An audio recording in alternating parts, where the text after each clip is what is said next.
September 5th. Make every step count. All athletes are disciplined in their training. They do it to win a prize that will fade away, but we do it for an eternal prize.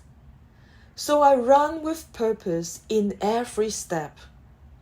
I am not just shadow boxing. 1 Corinthians 9:25-26. Every step in your journey with Jesus should be taken with purpose and intentionality. There's a heavenly prize ahead, an eternal reward that awaits those who honor God in everything they do. Living a life on purpose requires self-discipline. This means you won't be able to do everything that other people do. God's plan is different from the world's plan. Being a disciple of Jesus often means taking the more difficult path. Olympic runners must give up all kinds of stuff in order to go for the gold.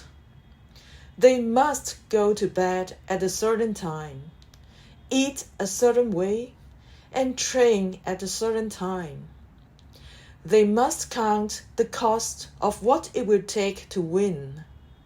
Then they make the necessary sacrifices, denying their natural urges and inclinations. The rigorous training is never the focus.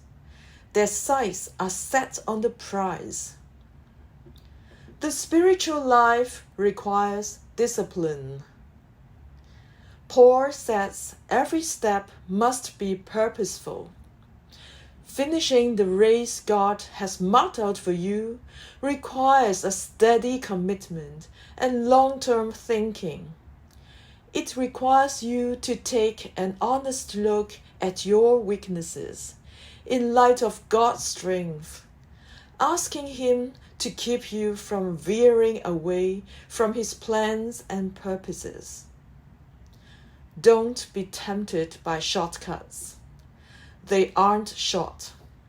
They lead to delays and self-destruction. Stay on the straight and narrow path and keep pressing toward your goal. Remember the example of Jesus, who was not distracted by the things of this world and made every step count, for he knew of the joy ahead.